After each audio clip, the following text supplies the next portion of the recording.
Good afternoon, everyone. Welcome to the broadcast today. We have some wonderful panelists, and I wanted to give an opportunity for Helen Lowman, President and CEO of Keep America Beautiful, to address the group. Thank you, Helen. Thank you, April. Hello, and welcome to the Keep America Beautiful webinar series, where we hope to lead the conversation and explore the challenges around a transition to zero waste. As April mentioned, my name is Helen Lowman, and I have the great privilege to serve as President and CEO of Keep America Beautiful. Today's webinar is the first in the series, and it explores the role of communities in transitioning to zero waste. This is particularly relevant to Keep America Beautiful because we work with about 700 affiliate communities and millions of individual volunteers to restore and build resilient communities that are clean, green, mobilized, and inclusive. So historically, our economies and our lifestyle have operated mostly in a linear fashion. Resources are used to make products, products are consumed, and both the products and any byproducts are then disposed of. And this model ultimately traps valuable materials in landfills. In contrast, the circular economy model aims to keep resources within a closed loop of reuse, regeneration, and recycling.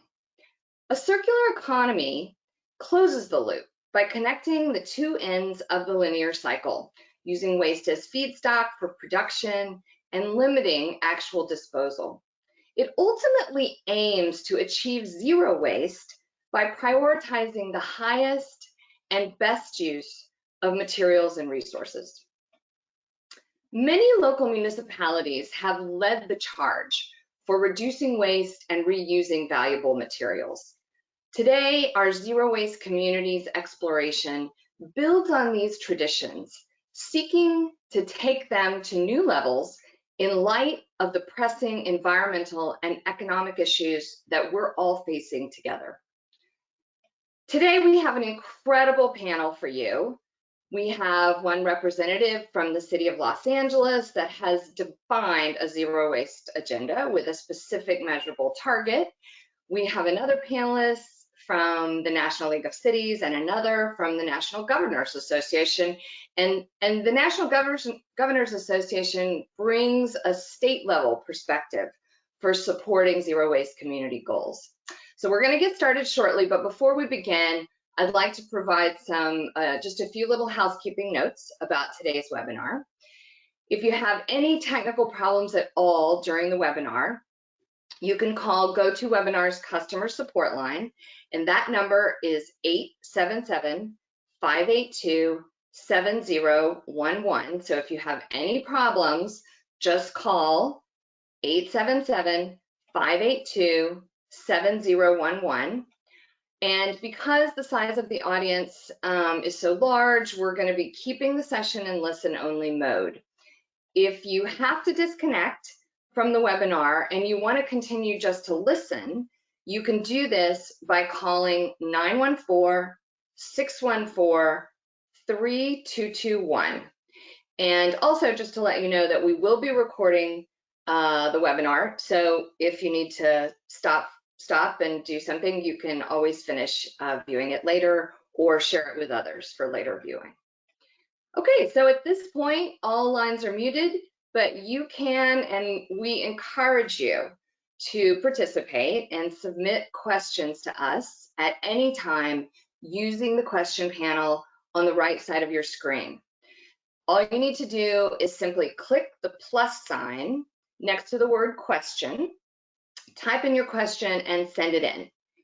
And if you just happen to not see the question box on your control panel, try clicking on the tools menu right at the top of the panel and then check the question selection. So we're going to be monitoring the questions along the way, and we'll be seeking themes of questions asked and address them at the end of the discussion. And please also feel free to use the chat function as a placeholder for your important questions, and we'll do our best to get to all of them. All right, so now let's welcome our esteemed panelists. Hello. Can I hear all of you say a hello so I know you're there? Hello. Great, great. All right, well, I just want to start by saying thank you to all of you for being here to participate in this conversation.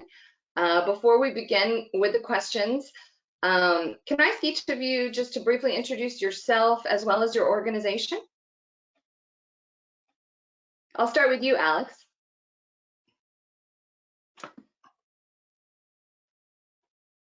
I'm sorry. Okay, Yeah. here we go. Thank you. My name is Alex Helou. I'm the Assistant General Manager for LA Sanitation and Environment. In my capacity, I oversee solid waste issues for the city of Los Angeles. Thank you. Awesome. Thank you. Jessica? Good afternoon, everyone. I'm Jessica Rackley, the Environment and Energy Program Director at the National Governors Association. And just for a little bit about the National Governors Association, or NGA, we're the collective voice of the nation's governors. We work with all 55 states, territories, and commonwealths, and we try to promote and help states develop innovative best practices. And I work primarily with governors, energy and environmental policy advisors. Thank you, Jessica. Cooper? Yeah, thanks for having me on. Cooper Martin, I'm the Director of Sustainability and City Solutions with the National League of Cities. We're similar to NGA, the voice of America's cities, representing about 2,400 cities, towns, and villages nationwide.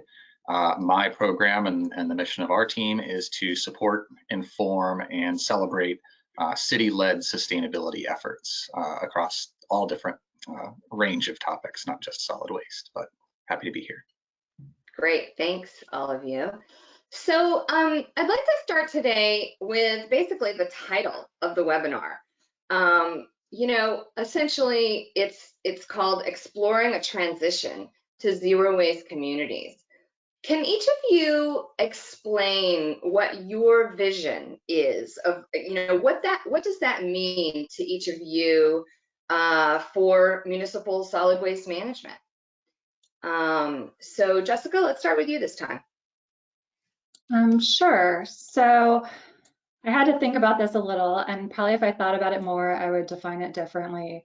But I would define a zero waste community as one that reuses, recycles, or composts the majority of its waste, disposing of minimal amounts, and has the goal of reducing overall consumption.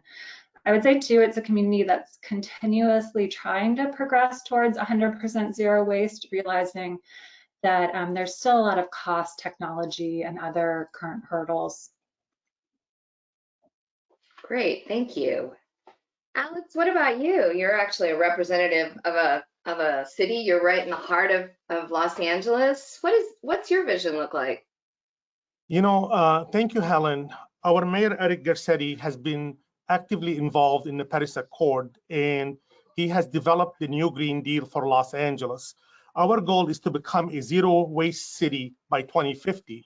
The journey begins for us in 2025, where we have to reach 90% diversion from landfills. In LA, we're quite unique because LA Sanitation provide collection to 750,000 residential customers. So we come in touch with our 4 million people on a weekly basis. We collect the trash, the recyclables, the compostables, the hazardous material, the e-waste. And so we are in a unique position where we collect the material, we're able to see where it goes. We work with our material recovery facilities and others. And so we know what the material is and we know what we have to do. And we have a plan forward. They'll be happy to discuss later on. Yeah, we will. Thanks. How about you, Cooper? Well, I'm glad I didn't have to answer first, but I think I would combine both of these definitions. Really, I think you heard it's about moving towards diverting waste from landfill, but I think the thing I would add is it's all levels of government working with producers and working with advocates to collectively achieve that goal. It can't be cities just sort of acting on their own and establishing this goal and trying to produce or achieve it in a vacuum at that most local level of government. Yeah, absolutely. It takes everyone, doesn't it? Well, Cooper, let's stay with you. And maybe can you go on and talk a little bit about some of the best practices that you've seen being applied to that vision? What does that look like? And what are some things you've seen in municipalities that are working really well? Sure. I mean, LA is a great example, and I'm excited to be here on the panel with Alex and hear what LA is doing. Other cities are doing a lot of experimentation with a lot of different materials right now. Alex brought up e-waste. Textiles is another big area of concern right now, trying to find ways to collect and sort and isolate fabrics and textiles. Another one is organics. There's many more cities that are adopting curbside composting programs and other ways of collecting that. I think getting organics out of the waste stream and out of the recycling stream really helps both of those things and creating a third stream. I think what you're seeing a lot of cities doing is moving away from single stream recycling, trying to commingle everything and finding ways of working with their residents to make that work. Another thing that a lot of cities are trying to do is boost demand for recycled materials through procurement, setting green purchasing standards, setting minimum recycled content standards for things that they just need to buy in order to run the city and to provide other services, so that there's value in recovering those materials, and more people at every level of collection and processing and remanufacturing are incentivized to do that, that there's value in the market to do that. I think there are great examples of other cities. Phoenix has an incubator for a lot of new materials and trying to get some startups going that can remanufacture new materials in different ways, finding new uses for existing recycled materials and things like that. But those are just a couple of the examples that we've highlighted in some of our research, both that you cited here, the Rethinking Recycling report that we put out a couple of years ago, as well as Recycling Reimagined, which is a resource that came out shortly after that, 2018. Great, thank you. So Alex, Cooper mentioned some of the incredible things you're doing. What would you say are the best practices of Los Angeles? You know, Cooper is right. We're doing a lot of great stuff in LA, so thank you. You know, but a good point to mention on is that municipalities, as Cooper mentioned, cannot do it by themselves. We are at the back end of the material, so we really need academia's help. We need the manufacturers. And so what we did, there was a study done in the state of California, and we were lucky because we have JPL here in close to LA. And so NASA flew over the state of California. The biggest emitter of greenhouse gas were the landfills, the methane that's coming in. So we knew we have to target the organic material that's in the landfill. So when we looked at our waste characterization, 57% of the material in the landfills are organics. These are material that we can take out and we could do something with, right? So the first thing we did was starting what's called Curb Your Food LA.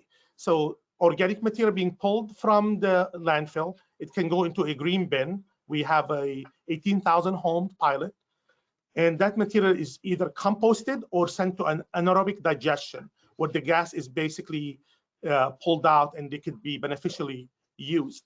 We also have mattresses which go to the landfill. Those mattresses were pulled out, and in extended producer responsibility, there is a fee. So when you go in, and I know we had to buy 2 for our boys, so we went to the store, you pay a fee, which is $15 per mattress. That money comes back to the state and the cities to establish programs. So we go in, we collect it from our residents, but we recycle the material. So it's beneficially reused.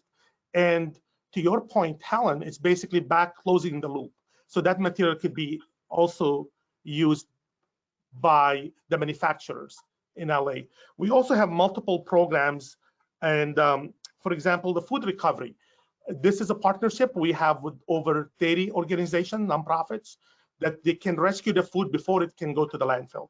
And we were able, just in about a year's time, save about 1.73 million food that would be meals, actually, 1.73 million meals that were given to people. And this is very crucial in this time with the COVID-19, a lot of unemployment. So we're trying to close the loop in different ways. That's incredible, Alex. Congratulations on all the great things you're doing. So innovative. So Jessica, what about you? I want to make sure and hear about kind of some of the best practices you've seen. Yeah, and I come from it from a state perspective, although I acknowledge to Cooper's remarks and Alex that the cities really are kind of the leaders in this space.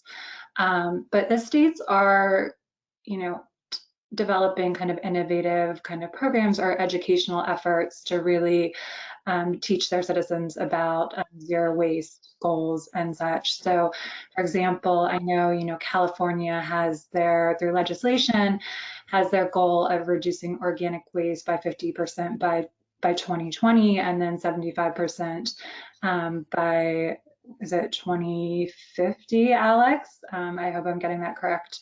So they have, by law, some goals in place. They also, too, I was just looking before this webinar, have that was due to the legislation, Cal Recycles, which is a state agency, kind of developed website that has a lot of different tools on zero waste. And then I would say a number of other states out there have, because I feel like a lot of times education is part of the issue, and a lot of citizens don't, there's differences in what can be recycled or composted in, tons of different areas and localities, even within a given state. So I know in Connecticut, their Department of Environmental Protection has a zero waste webpage that talks about different community zero waste goals, what are the local laws and ordinances that have been developed, how is zero waste defined, and provides a number of different case studies. So I think states are really kind of helping get the word out and educate folks about, the possibility of adopting a zero waste policy for your community. Great. Yeah, you talked a bit about, the on the one side, some best practices around education, but that also leads to some challenges. I mean, there's real challenges to educating the public around how to recycle right. And so I want to flip it a little bit and ask you all to think about, what are some challenges that you've seen in achieving the vision of zero waste? And I'm sure you've seen a lot. So Jessica, I'll just stay with you, and what are, in looking at the other side of that, what are some challenges you've seen? Sure. So I live in Arlington, Virginia, and my little neighborhood listserv, there's always, like every few months, there's an email about recycling and what can be recycled and what can't.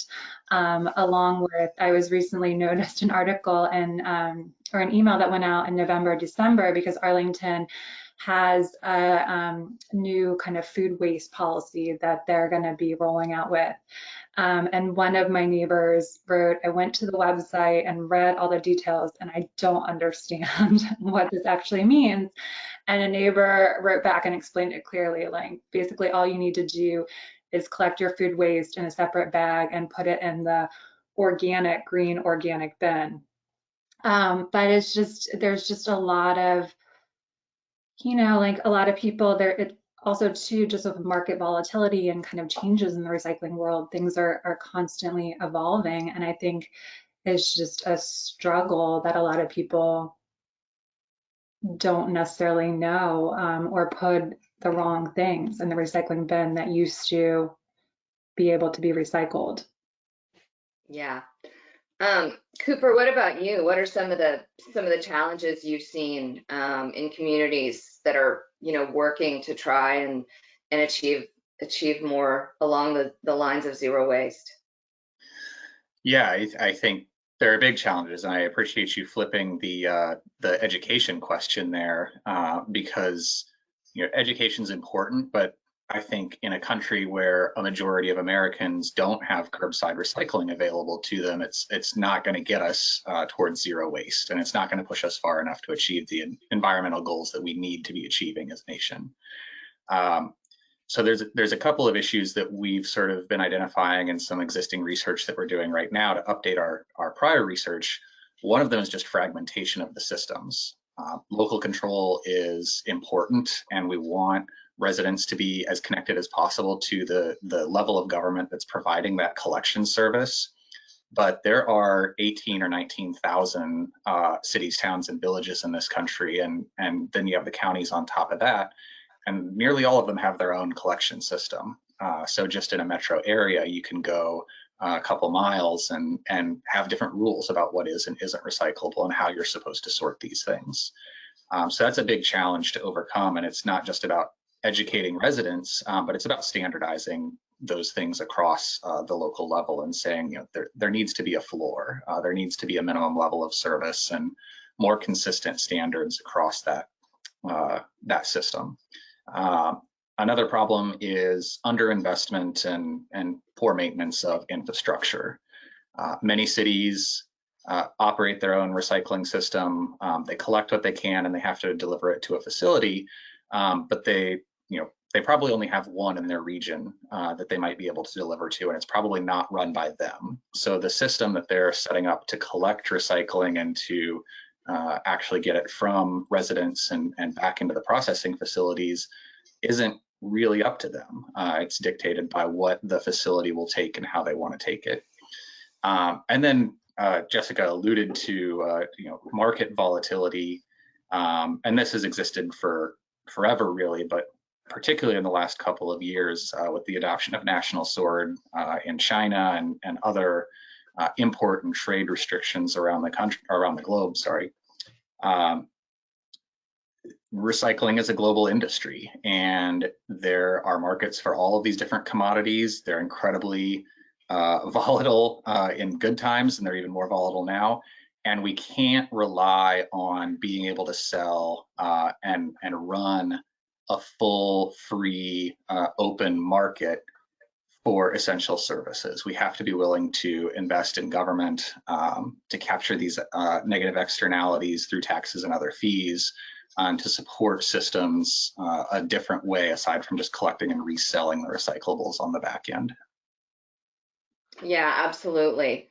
Alex, what about you? What are you seeing in Los Angeles in terms of when you're actually putting this in place? What are some of the challenges that you've come across? Jessica and Cooper hit on the major topics. We collect in the city about 200,000 tons of recyclables, and most of those recyclables were shipped overseas, mostly to China, where the city generated revenue. We used to make close to $6 million a year on the sales of recyclables, which helped offset the program. With the national sword, now we have to pay $12 million a year to get rid of the recyclables. So people were educated, as you were mentioning, Helen, recyclables is great, it's free, do more of it. And now we're getting the material, and some of it we still have great markets. I mean, in California, we have the California redemption value. So every time there's a bottle or a can, that money either comes back to the state, or the state comes back to the city to do programs, education, and so forth, or the residents get their money back. So we have huge redemption value on the bottles, the cans. Also because of our close proximity to the Pacific Rim, we're able to ship out our cardboard and other material cheaper than probably other places in the country. But what we feel and we are suffering with is certain plastics that has no more markets for. And so that's where we believe investment in infrastructure is needed. I think the president has really articulated the need to put infrastructure in the US. And those are really, I think, is very critical point in our history where if we can put these infrastructure in, we're able to create a job, reduce unemployment, and be able to put that material back into the stream. So we do education to the residents, and it becomes a little bit confusing because one day this material is recyclable, next day it's not. So we try to be very general, try to explain. We are pushing for markets. We are looking at multiple streams. We talking with other countries. You know, Mexico is down close to us. We're looking to see if we can send some recyclables. So, but it's a challenge that I think every city in the US is facing right now. Yeah, lots of challenges. But yet, you know, there's so many cities that are actually moving forward with zero waste plans. They're either in the process of being developed or they have been developed in so many communities. And I'm curious, I'm interested in knowing, you know, where are you seeing the leadership coming from for these plans? You know, and what's the incentive for these leaders to implement a local level zero waste program, especially, you know, as Alex, as you mentioned, if the markets aren't supporting it. So what's the incentive behind these leaders implementing these plans? Alex, I'll start with you. You know, this is a great question. I think our residents, we service directly, 4 million people every single week. Most of the people wants to see a better environment for their kids. They're willing to invest in that infrastructure. They're willing to invest more to do composting than just regular put in landfill. They're willing to do more for recycling because that's where, what the future is heading. If we're looking at the plastics in the ocean, by 2050, they're gonna have more plastics than fish if we continue the trend. So our council, our mayor are looking at implementing policies to help divert some of this material and maybe ban some of it.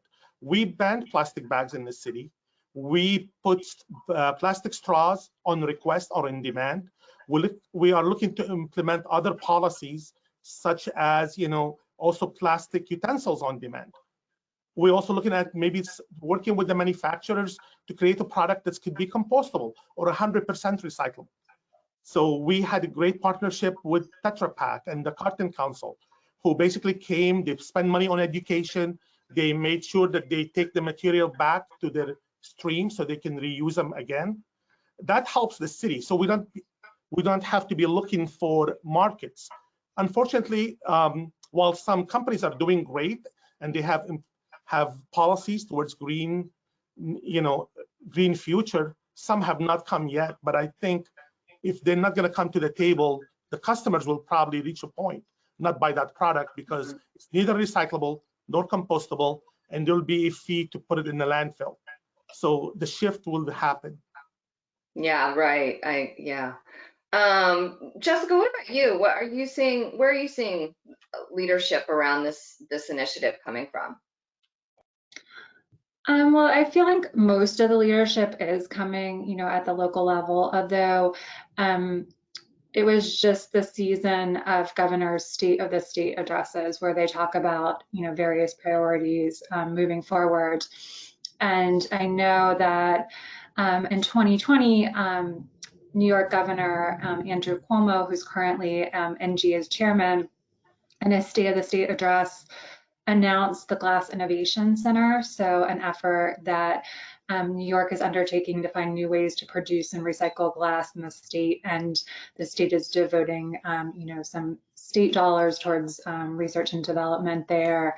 And then just about a month ago, Cuomo then announced, the kind of second step with this, that the state's gonna be collaborating with the State College of Ceramics at Alfred University to really kind of bolster the markets for recycled glass and improve the quality of glass too, for recovery throughout the state. So there are a number of, governors and states that are, moving forward. And then as Alex mentioned too, which I feel like is a good point too, there are, a number of states and localities that now have, plastic bag bans and such, which I feel like I live in Virginia but work in DC, and you get used to DC doesn't, or, charges you for a bag, or a lot of times most people just use their own and you get used to it. And then if you live, not on the DC side, you just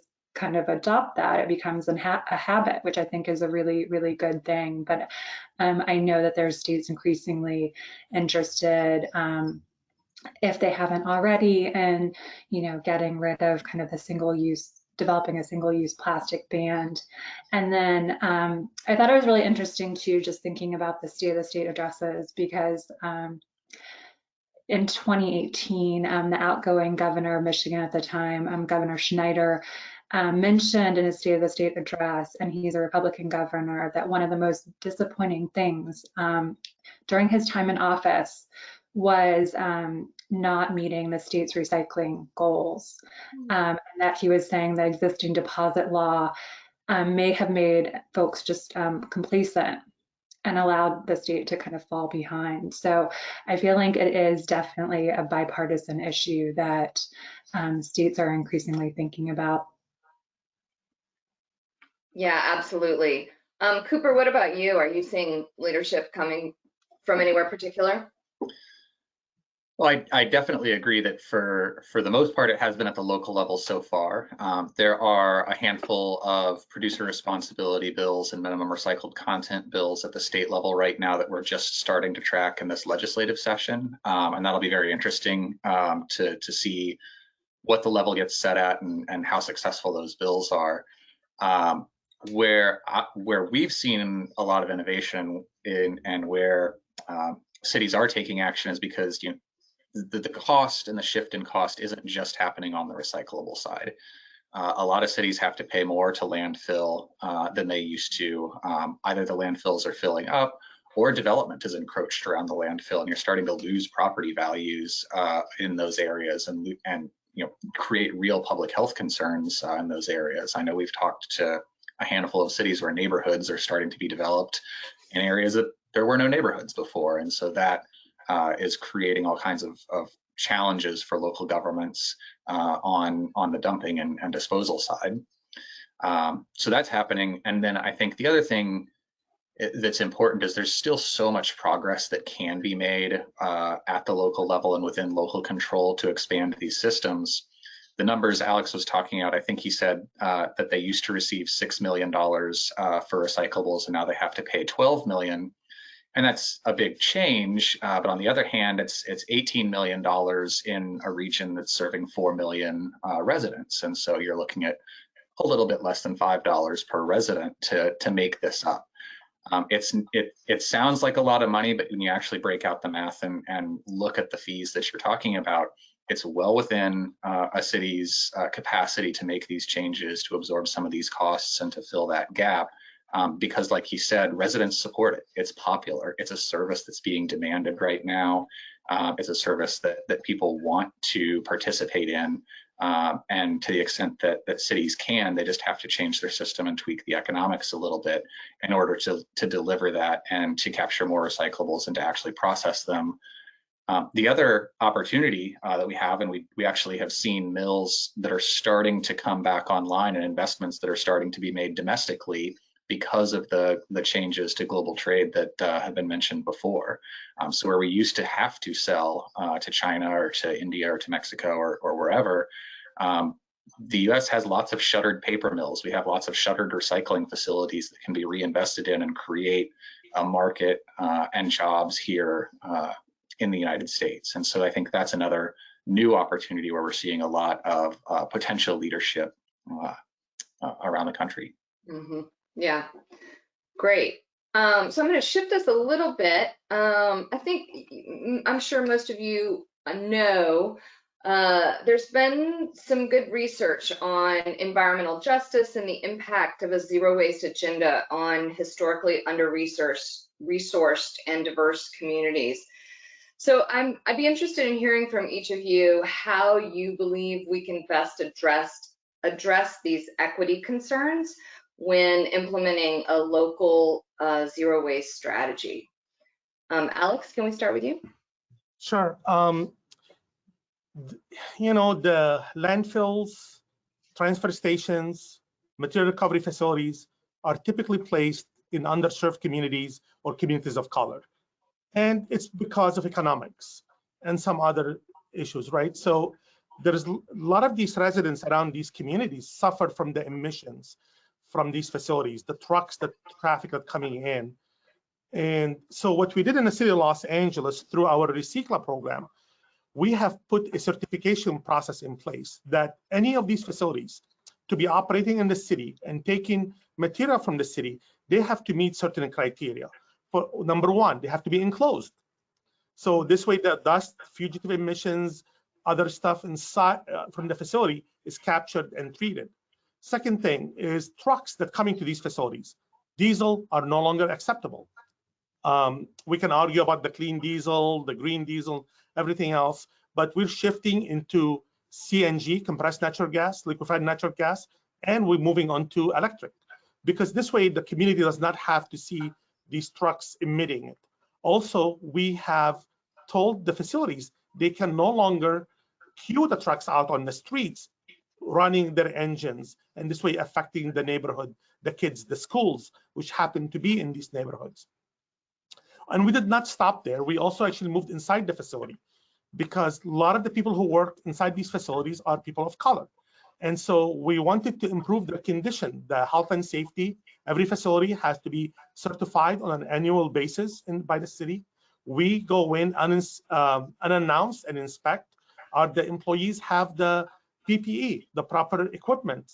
You know, you'll be amazed, before we had Recycla, a lot of our facilities, employees would just pick it up from the street, put it in, no hard hats, no goggles, no protections. So that was brought into to improve the condition of the facilities. We also now, all these facilities are required to do an improvement around the site itself, because a lot of the kids walk through by these facilities on their way to schools, on their way to the parks, and so forth. So we put a lot of these conditions on them to address some of the environmental. Also, before they open a new facility, a new analysis have to be done, environmental justice. We have commissions, we have also groups in sanitation that look at this, and we also meet with the community on a regular basis to see what concerns they have, what we can do to help. I mean, I've given presentations to a lot of these organizations, and they feel, you know, now it's a night and day between how it used to be operating before and now how these facilities have to implement all these environmental and become a good partner to the community. That's great, Alex. Cooper, what about you? Yeah, I frankly don't know how much more I can add to what Alex just said. I think that's all excellent and it's all true. I think we either historically have been locating landfills and other dirty facilities like this in communities of color, or we've relocated communities of color towards the landfills economically, and because these are the communities that lack political power to fight against it. You know, he's mentioned a lot of stuff that LA has done to begin to address and correct those historic injustices, and all I'll say is we need more of that around the country. I don't know how many people on this webinar are from, you know, the South Side Chicago area, but there's a huge debate going right now in that region around some manufacturing facilities. And so we like to talk about the progress that's been made in this area, but the reality is these debates are still happening. Dirty facilities are still being located in poorer communities and communities of color, and we need more regulations like the ones Alex is mentioning to start to address worker safety, to start to address air quality, to start to address you know, the facilities being that close to those neighborhoods in the first place. And I mentioned this a little bit in my previous comment, but part of the way to do this is to get away from dumping and to get away from disposal of trash in this way, and to move towards zero waste so that the facilities themselves are cleaner. We can start to clean up landfills and shut them down and you know, redevelop them. And then you get into bigger issues that frankly I don't know as much about, related to Superfund sites and more toxic sites, and you know, metals and things like that that are in soil from a lot of historical injustices that have taken place. But all of that is really advancing rapidly at the local level. I think conversations that were difficult to have or that weren't being had even just 5 years ago are really being surfaced. At the National League of Cities, we're really trying to do a lot to surface them deliberately in our conferences and with our members, and to educate our members about everything that's been happening in their communities. Because even local elected officials often don't know their own community's history, whether it's environmental justice related to waste, related to housing, related to redlining. These are issues that we have buried for a long time. And even at the leadership level, it takes a lot to get folks up to speed and to get them aware of the problems and aware of the potential solutions that are out there. So we've got a long way to go, but everything Alex just said is a great start. Yeah, wonderful. Jessica, do you want to add to that? So I thought Alex provided a number of great specific examples, and second everything that Cooper said. I would say too that there's just, I guess traditionally in the US for a while now, there used to be kind of smaller local landfills, and now due to EPA regulations and kind of other factors, which I'm sure some of you all know way more about, some of the poorer states where land is cheaper are the ones, and those communities of color in those counties are the ones that have these massive kind of landfills, like, Pennsylvania and Virginia and certain areas that are importing a lot of trash from other states. So I think it's really, really important. These kind of the traction, local level, and then hopefully it will get to the state level to really develop these zero waste goals and reduce the amount of trash that has to be transported to other states as well. Yeah, absolutely. Well, I have about 1 million more questions to ask you guys, but I know our audience has a lot of questions as well, and I want to make sure we have plenty of time for those questions. So I am going to ask Jacqueline Grace to join us. Jacqueline is Keep America Beautiful's Chief Development Officer, and she's going to join us now and ask some questions from our audience. Thank you, Helen. Hi, everyone. We've received quite a few questions in our chat box there. I want to thank you for all the terrific questions. We have only a short amount of time to address some questions, so I apologize that we won't get to all of them, but I would like you to know that we will follow up with some correspondence to address some of them, and we invite you to also submit some questions to us at info@kab.org. That's info@kab.org. So for now, a couple of questions here. Alex, maybe we'll direct this one toward you to start. Someone has asked, and actually a couple of people have echoed this theme. What efforts are being put toward encouraging businesses to create zero waste products and packaging? And so sort of what role can businesses play in this effort? So, I mean, we have recently heard the announcement from Coca-Cola, what they have, the bottles that they produce going to be 100% recyclables. And so we have our door open. We're always talking to different companies, from McDonald's to Yum Brands and others, about the products that they use in their stores and how that comes back to us, and how we can collaborate together about improving.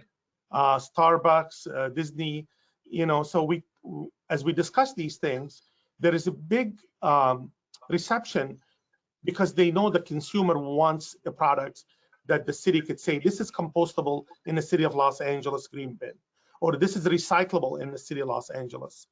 One of the challenges we have, and we touched on, is that we used to have in the city 14 different material recovery facilities where we could take this material and recycle it. Right now, we're down to about maybe 3. And so it's a supply and demand, economics 101 from college days, is that the more material coming in, we need to find source. So it's very crucial that they work with the municipalities on taking the material, we collect every day and send it back so they can reuse it.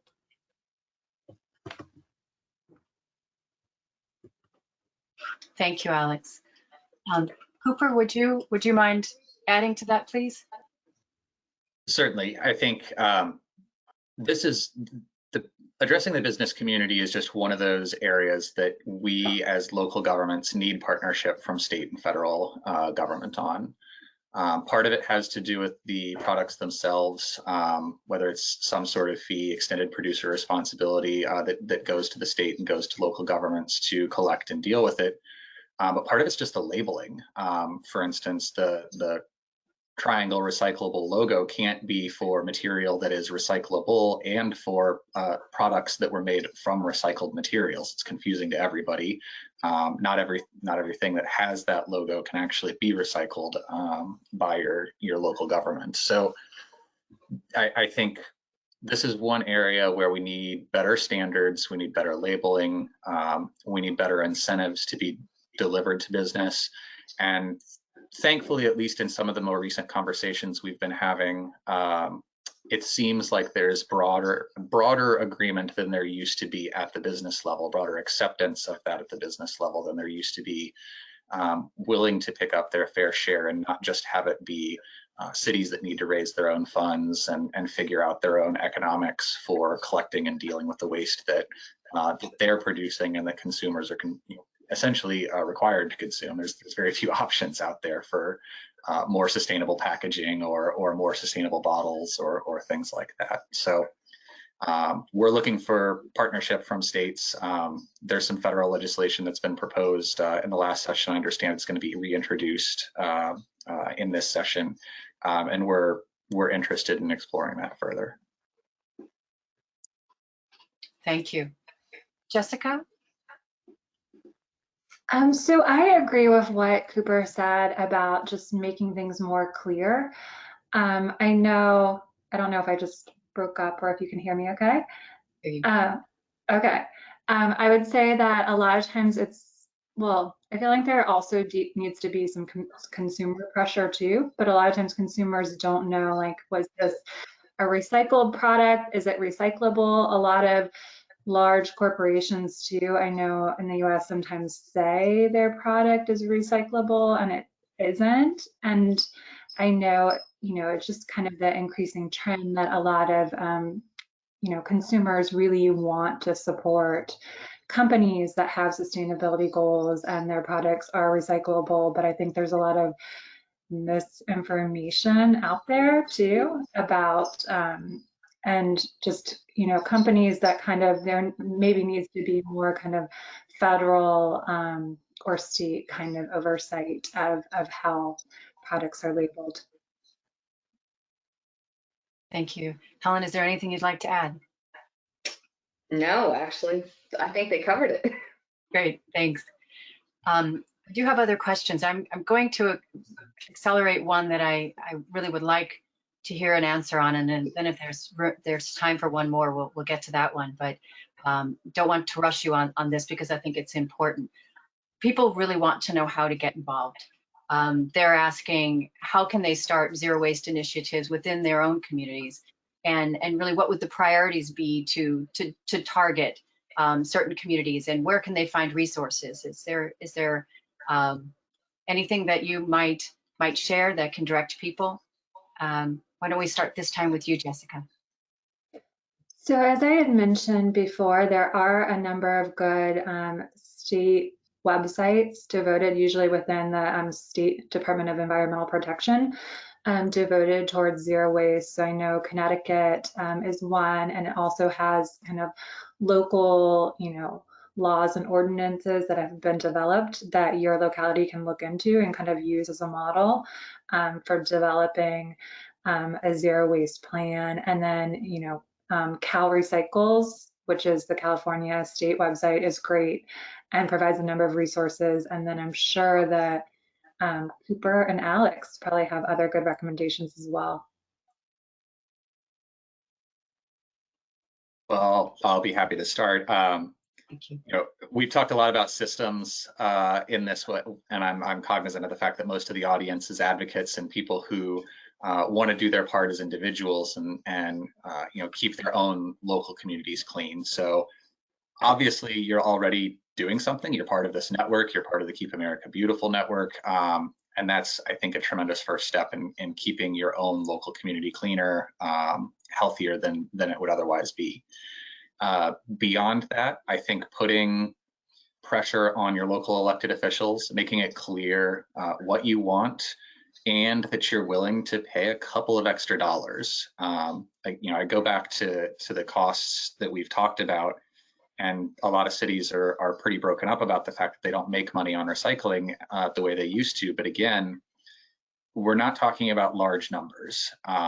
And making it clear to your local elected officials that you don't mind paying $4 or $5 per month in order to have this service and to deliver it to all residents in your community is a good first step, and something you can, again, do very locally. Beyond that, I would encourage you to get in touch with other advocacy organizations, and there's a lot of them out there, closed loop partners and other circular economy advocates come to mind. But those are just a couple of ways that I think folks can get involved in ways that, you know, at least for this audience, you may not already be, but recognizing that we're already preaching very much to the choir here. So it's excellent. Thank you, Cooper. Alex, You know, I say there's three things in life that are, you know, death, taxes, and trash. Everybody generates trash every single day. So something works well that I've seen in LA is the neighborhood councils.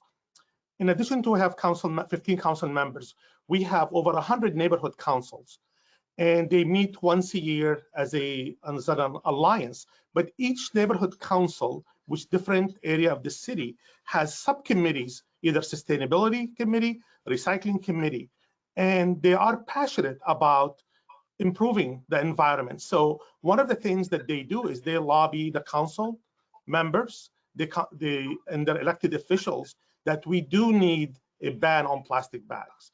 And now people use reusable like it's, you know, standard. We used to go to the stores, come out with 20 plastic flimsy bags. Now it's reusable because it got a lot of push from the residents and the neighborhood councils. The same thing, I feel that if you want to be active, be part of the neighborhood councils locally. KAB is a great organization. I mean, you have affiliates in many cities, including LA, where people could be involved. We do cleanup events in the city, and the neighborhoods comes out. We provide them shovels. We're providing them gloves and other things where they go out with the youth in the community. You know, Conservation Corps and others, and they clean up. So and we have days where we clean up the LA River, the beaches, and so forth. And once they are cleaning, and I've been on a lot of these cleanup events, they see what the trash is making it to the ocean. They see the cigarette butts, they see the plastic utensils, they see the bags and everything else. And then the kids want to make a difference. So they take that message back, as well as the people who are involved, and they say, well, we could do better. So I agree. I mean, you know, we need to start locally, get involved, and don't be afraid of emailing your council members or elected officials and tell them these things need to change. And I'll just say, just since it wasn't mentioned, composting and organics, even as a sustainability advocate, it's generally shocking to people how big of a deal organics in the waste stream is. And if you can work in your community to get organics out of that, to start composting programs, to support local startups. In DC, I don't have city compost. I have to pay an organization called Veterans Compost monthly to come and get my food scraps and things like that. But you know, Alex mentioned that the landfills are the biggest source of methane in California, and that's generally true. So it makes a big difference. And also to Cooper, to your point, just organic waste is the biggest source of waste in landfills, followed by plastics, but mainly organic waste at like 22%, according to the EPA. Thank you for that. I think we have time for one more. And Helen, I'll direct this one your way. We received a question asking, how do you envision utilizing global litter data being obtained by citizen science to be utilized toward change, to create zero waste communities. Well, thank you for directing that my way. I think that citizen science is incredible, has a real role in the way that we find solutions. But I also think that we have to look at validated research as well. We need to look at both.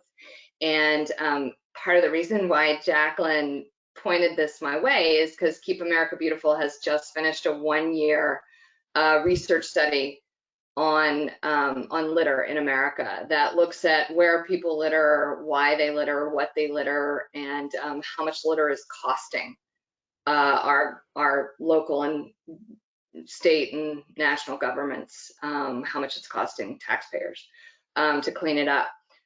So over the course of the next year, we will be looking at that research, at the data that's come from it, to work with our partners to find solutions and to solve the problem of litter in the United States. So I'll just leave it there and say that is absolutely something that we're doing at Keep America Beautiful. So look for us to come out with the results in the next year, over the next year, to inform what our next steps will be. And please feel free to comment, Alex, Jessica, Cooper, if you have any thoughts on that, we'd love to hear them. And if not, we respect that as well. Okay, great. I think we're almost at time, so I would just like to ask each of you to share some closing remarks, some takeaways for the audience, thoughts that you really feel that are important for them to hear before we sign off.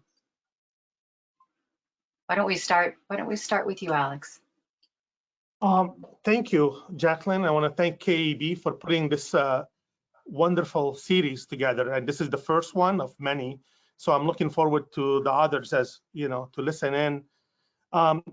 People are shocked. We are city Los Angeles of 4 million residents. We collect a lot of data. So if other cities want to know what's working in LA, what we have tried, what worked, what did not work, we are open book. We're glad to share that information. We have a lot of great programs, but we still have a journey to reach the zero waste. We are aggressively going towards organics to pull it out of the landfill, but also we want to work on the compostability of products. I think it was really mentioned that a lot of times people say this product is compostable, and we have tested a lot of products and it does not really reach the temperature to make it compostable. In our environment in Southern California, most of our composting operations are about 170 degrees. A lot of these compostable products need temperature of over 220 for them to compost, which makes it useless for the residents to really use, because it's end up in the trash anyway. It just took a expensive ride on a different trucks to transfer again to the landfill. I really hope from this series that the manufacturers come over to the cities and work with the local governments, because we are non-deferral service. Our trucks have to go out every day. We pick up the trash, the recycling, the green waste, the bulky items, and so forth. And we cannot leave it in a truck. We have to take it somewhere. So we have a supply of material that's coming every single day available for manufacturers to take and do something with it. So it's a great source that's available for them. It's, you know, instead of using virgin material, you have this material available, whether it's plastics, whether it's metal, whether it's organics, we have it. And I hope they can reach out to us and we can collaboratively work with them to reach the zero waste. And, you know, our mayor is very aggressive. He's not gonna stand by. We're gonna reach 90% by 2025 and zero waste by 2050. Thank you. Thank you, Alex. Real quickly, Jessica, why don't you go next? Got about a minute. Sure. I would just say that, you know, the biggest opportunity, which I know I just spoke about in Cooper, is just, you know, food waste, organic waste. And there are 6 states now, California, Connecticut, Massachusetts, New York, Rhode Island, and Vermont, that have passed laws to keep food out of landfills. But I think that's kind of the biggest opportunity.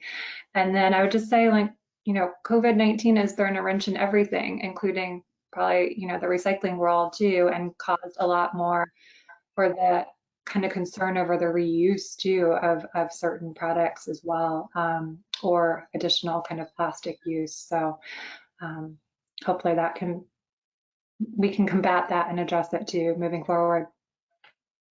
Thank you, Jessica. Cooper.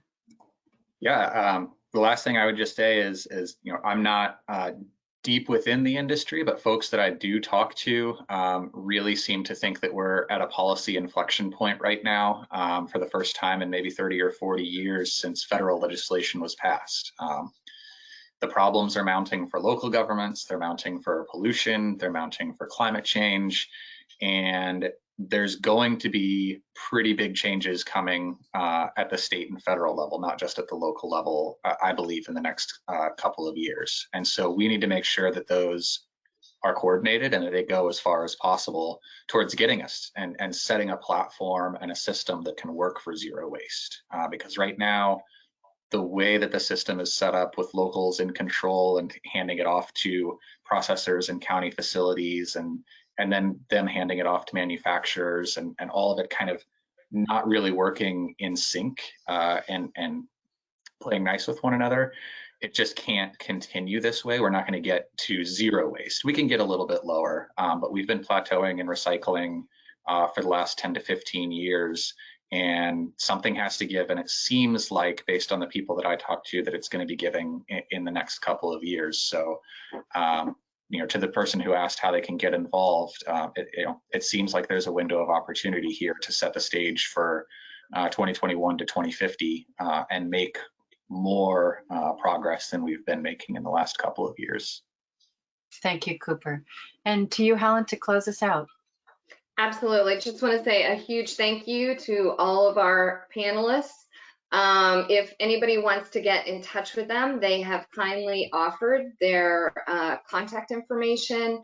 We've got the next in the series coming up titled Transformative Corporate Initiatives for a Waste-Free World. That's going to be hosted by Dr. Jennifer Griffin on March 18th at 2 o'clock. So mark your calendar and we'll see you all there. Thank you so much, everybody.